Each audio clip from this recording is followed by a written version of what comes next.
Welcome to Think Big with Dan and Qasim. Join hosts Dan Melnick and Qasim Masood as they explore big ideas, limitless possibilities, and engage with visionaries, entrepreneurs, and thought leaders who dare to dream big, get inspired, motivated, and find practical tips for personal growth. Think big, dream bigger, and ignite your potential. All right. Welcome back, everybody. Our guest today, Chrissy Fagerholt. Chrissy, it's great to have you on. I really appreciate you hopping on with me. Can you tell us where you're calling in from and what you do for a living with EAP Toy and Games? I am in Denver, Colorado. Awesome. I am a licensed and self-publisher, and my company is EAP Toy and Games. So I self-publish family-friendly party games. So it's a mix of light competition with humor designed for kids, teens, and adults. That's amazing. And tell me a little bit more about your background. I mean, what got you into this space and wanting to create a brand, and what did you kind of notice out there with the current, market of kids and adult games you were trying to do a little bit differently with EMP? Well, I have zero background in this space. I went to college and got a degree in communications, and then I spent the next 17 years as a floral designer. In between some of that time, in addition to becoming a parent, I dabbled in other creative things. I knew I wanted to do something that allowed me to be creative. I love humor, connection. What did that look like? So I did greeting cards. I did invitations.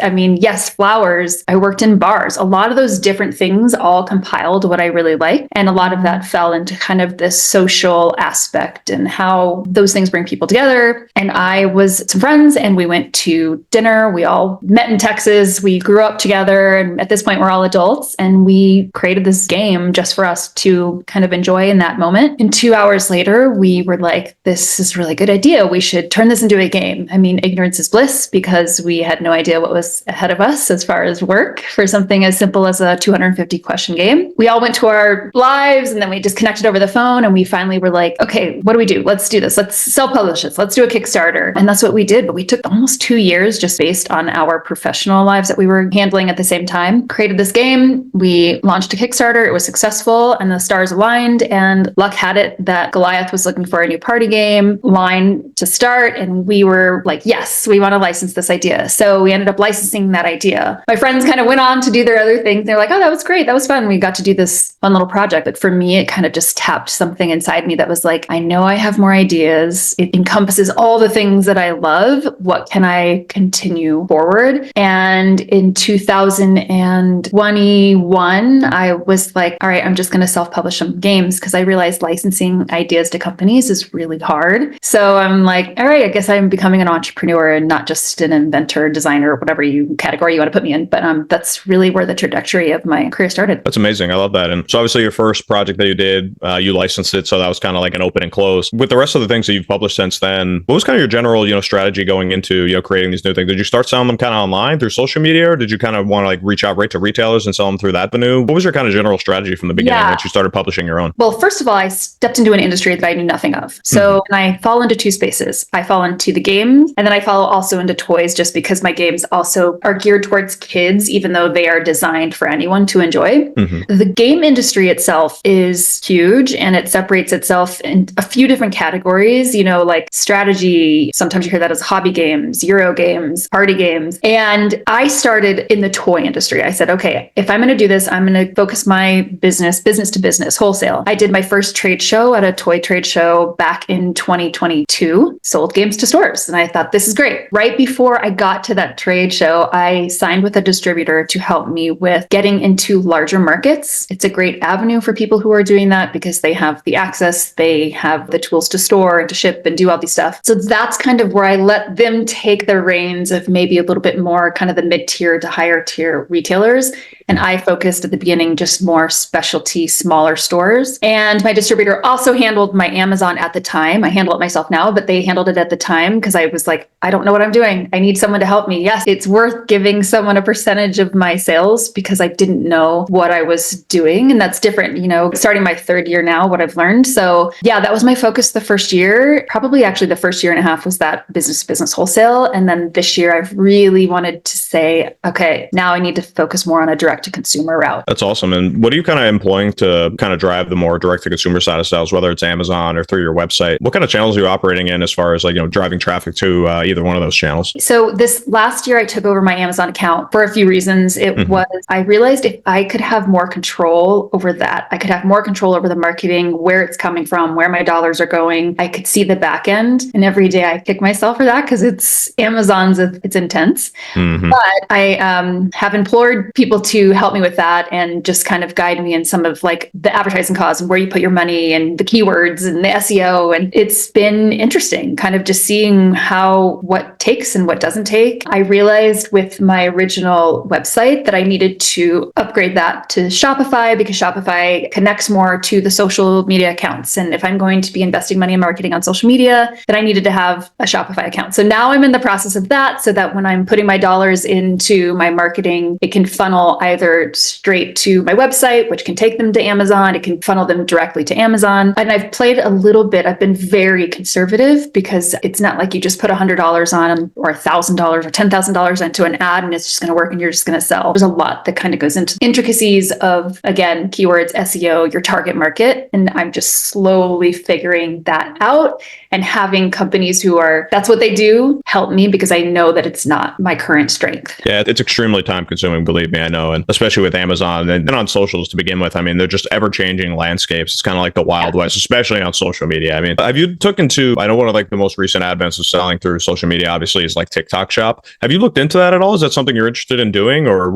So I just started looking into TikTok Shop. I have some friends of mine in the industry who have also just started dabbling into it, especially on the game side. My current attention, and I think my target market right now, while I figured that out, is not necessarily, my buyer is not on TikTok yet for me to really throw all my attention and dollars first there. I was like, I need to migrate my website and then I need to test kind of like Instagram and Facebook, of course, and then play around with a little bit of TikTok on the side. So I knew that instead of putting all my attention to every single social media, I needed to funnel that first and then kind of step forward. And then of course, now we have the issue of TikTok going on. It's like, is it closing? Is it not closing? What's happening? So I'm learning from my peers and what's working and what's not working. So it's been interesting. And I've heard it's a little hard to pick up, but I think once you get it, TikTok clearly is selling a lot. And I know a lot of people who buy from TikTok Shop. So it's just a matter of me knowing my limits and just really focusing on one rather than kind of spreading myself thin. Yeah, I like that. I think that is a very nuanced perspective. I mean, a lot of feedback that I get from people who come on the podcast when I ask them questions like, if you could go back, like thinking about your marketing or everything you've learned up to this point, like what would you do differently if you could go back? And no matter what it is, I think people can just kind of spread themselves too thin and just kind of like not enough eggs in one basket, but like just a little bit like all over the place. So it's definitely something I hear as like a common experience from others. So I think you have a great perspective on that. And when you talk about, spending marketing dollars on social media, what's your general strategy there? I mean, you working with like any like influencers or anything like that? Or are you just running kind of like paid advertising on socials? What does that kind of look like for the brand? Yeah, I've not worked with influencers quite yet.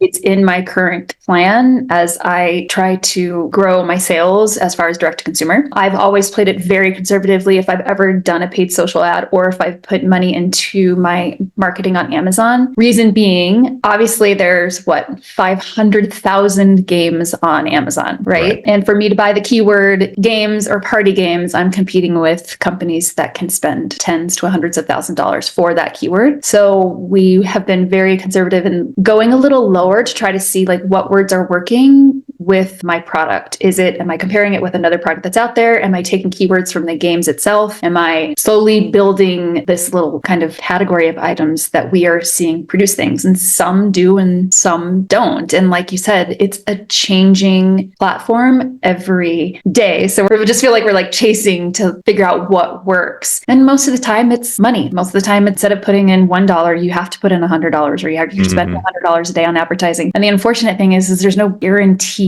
that's going to sell. So it's interesting and it's terrifying.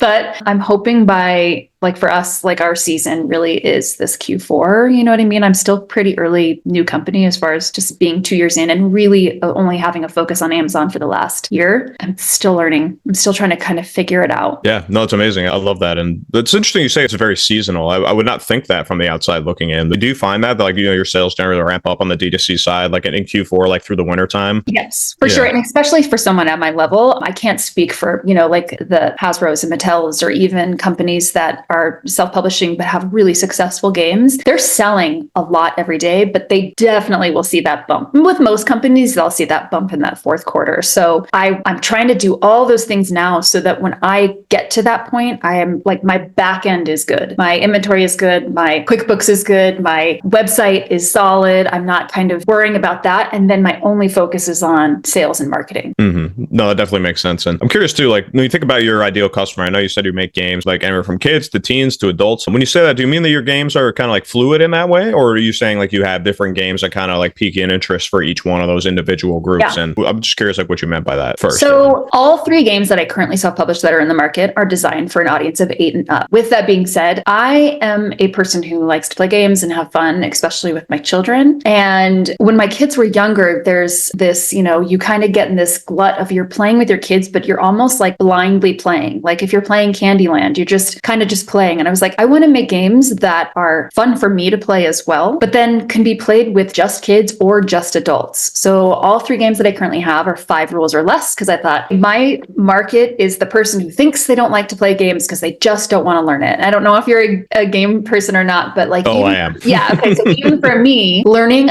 even like a small light strategy game, but the second I'm taken out of that, I'm like, it's intimidating and it takes a long time and you have to have patience. And that's not a majority of the people. So I realized like I'm trying to make games for people that say they don't really want to play or they think they're not going to have fun, but they're quick to learn, but can be enjoyed by a wide variety of people. So for instance, my last game that I put out is this lighthearted betting game. It is for an audience of 8 and up, but I brought it to a bar and I've had adults play it while they're drinking and leave it to drinking adults to turn an innocent party game into an adult party game. It's hilarious. So that's just easy, fun, quick kind of connection that I can make easily. Now, as far as like adult party games, and that's a whole, like my first one is an adult party game. I still pitch to companies for licensing. I've just licensed another one for an adult party game. It's a different market. So it's kind of like, is my marketing strategy different if I have a game that is just for 18 and up? So I kind of play that a little bit. As I design, my next game that I've been working on is more kind of in a 12 to 14 age range, because I'm trying to push myself as a designer to, make something a little bit more thinky, make something that has a few more rules, but is still very easy to learn and fun at the same time without torturing someone while trying to teach them how to play, which is, if you like games, it's hard.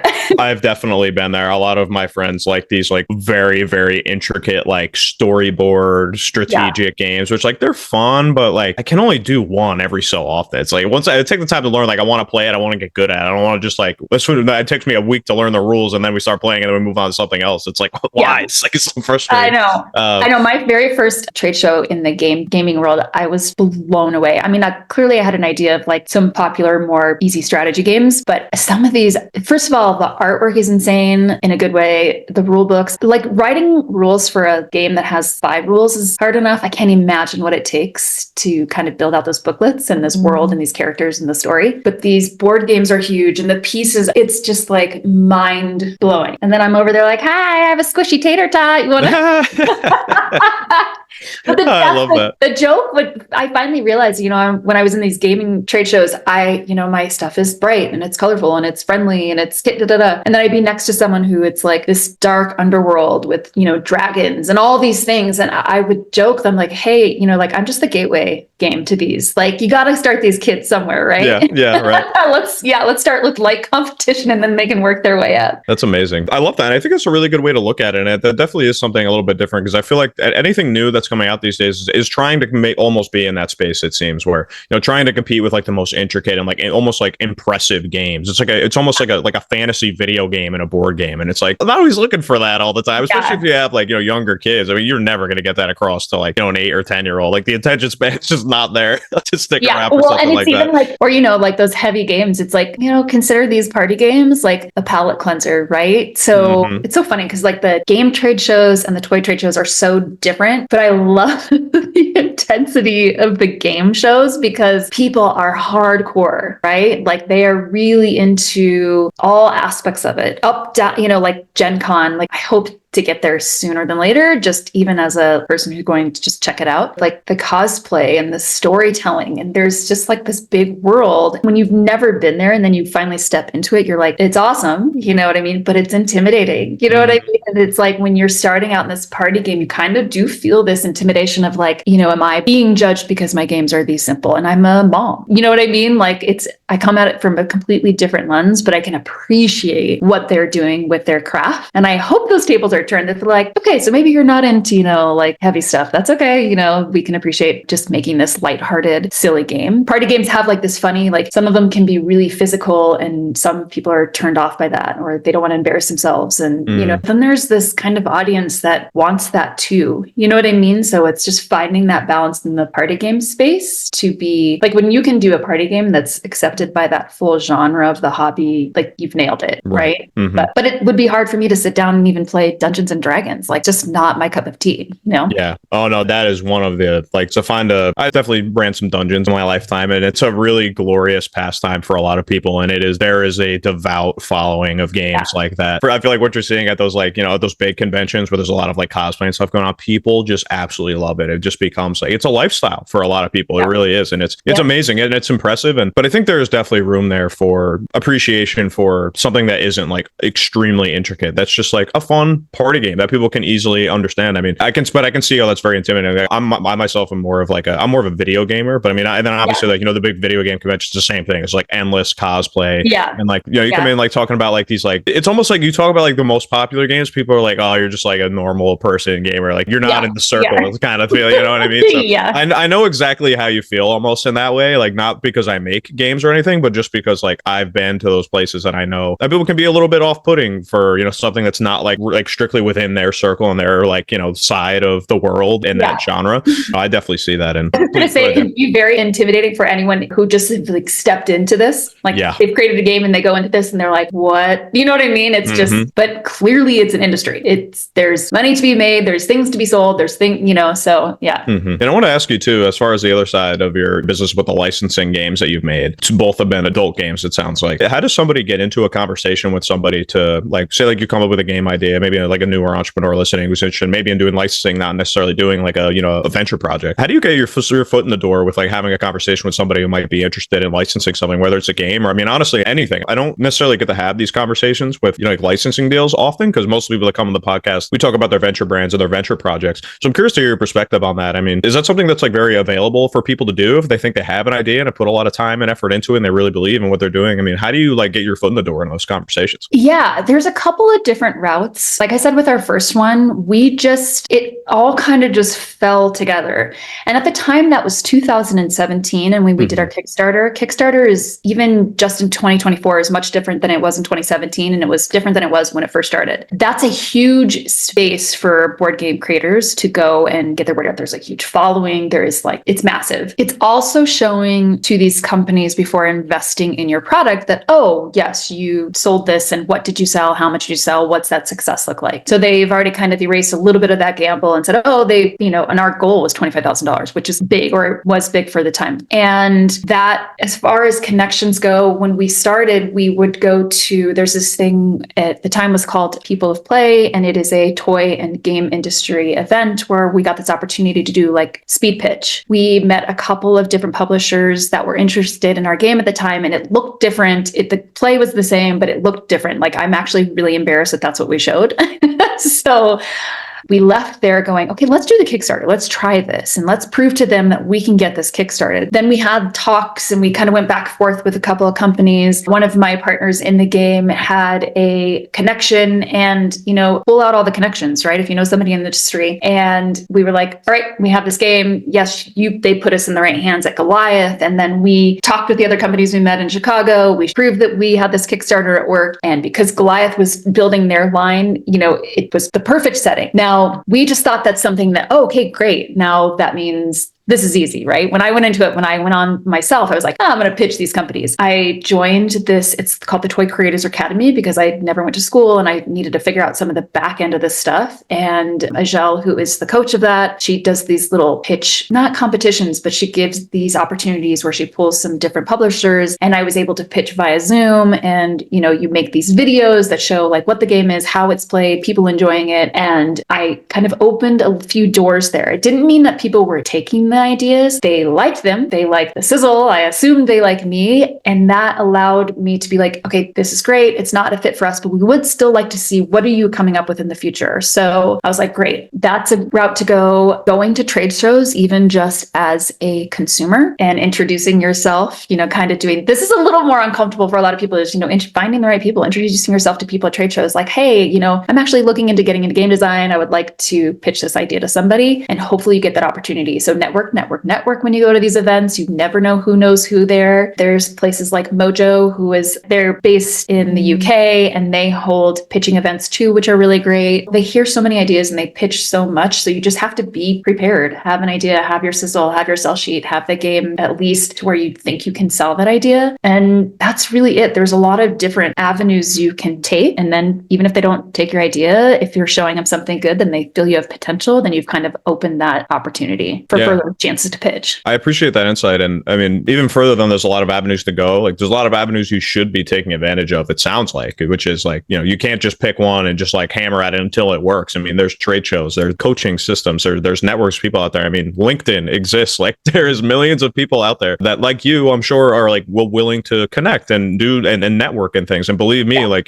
reaching out to people to even just to do this podcast, the willingness of people with these kind of growing brands with real like whys behind they make these things. I mean, they're very much willing to help and network. And I think that's really important for people to know is if you're trying to do something, whether it's a venture project or whether you're looking to get something licensed, I mean, you have to take advantage of all the avenues that are out there because you never know where it's going to hit. Even going through those processes, even if it's not successful, like you said, it just helps you along the way to an eventual point where you find something that does work. You're more refined. You have all your things behind you. I really appreciate that. I don't get to talk about, those types of processes enough, I don't think, on the pod. I would like to more. So I appreciate you helping me be a part of that. Yeah. No, I mean, the more you do something, the better you are. If I think about when I first started pitching, it was like, I thought I had to be very rote and like have these PowerPoints and all this stuff. And I realized that's not how I operate. I was like, I have to let this go and just do what I'm good at. And that I just got better at that every time I had the opportunity to pitch. It's even going to a trade show. If I'm trying to even pitch to a retailer, like this is where waiting tables worked for me growing up. Like Same.